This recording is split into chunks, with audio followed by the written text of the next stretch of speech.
and welcome to my plumbing channel. Today I want to talk about the life of a plumber, and I'm not talking about just the boring stuff on how grueling it is and all that work. I want to talk about things like just little stuff we don't even think about. For one, your posture in your van or your truck. I like to call it a truck, right? Not a van. It's manly sounding if it's a truck. We spend a lot of time in the captain's chair, and you got to realize that your posture really does affect how you feel. For this last month and a half, I've been in a lot of pain. I'm waking up sore. I'm having to take an Advil first thing in the morning, which isn't good on an empty stomach.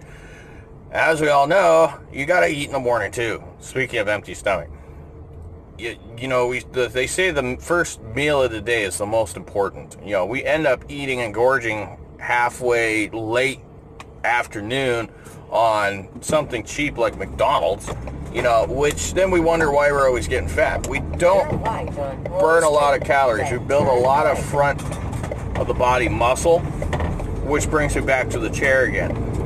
It always kind of builds up we kind of spring forward.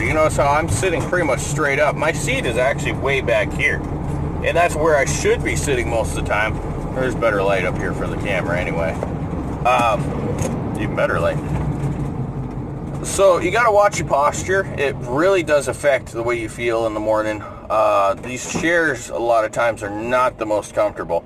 These are, $40,000 rigs, but the seat, I don't know who builds them, but they're not that comfortable. Thankfully, my chair has a lumbar posture, and you notice how my headrest is up so high.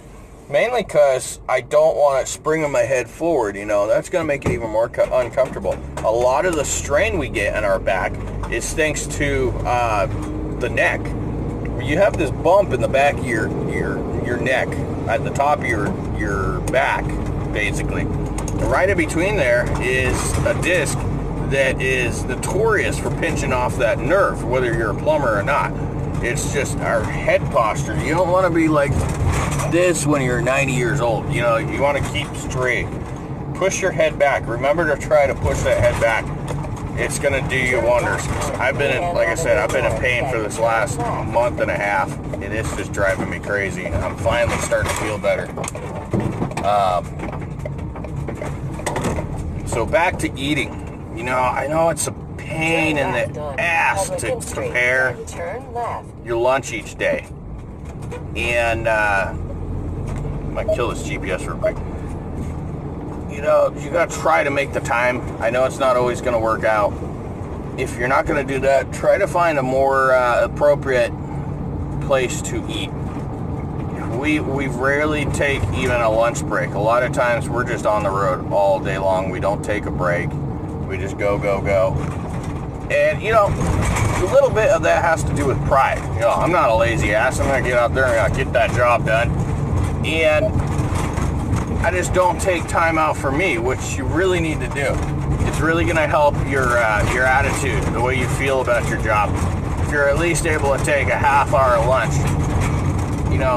legally you got that right. So do it. Take it. Go. I hate suggesting places because I'm sure there's unhealthy food in all of them, but one of my favorites is Panera Bread. Panera Bread has some pretty good meals, especially during winter. They've got some good soups, which compares to a Big Mac, you're getting a lot less calories, and it's just a lot healthier.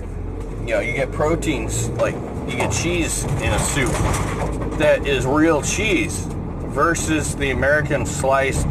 It's basically that cheese they put on hamburgers is, on the molecular level, looks like plastic. You're eating plastic, in my opinion. It's just not good for you. So, watch that.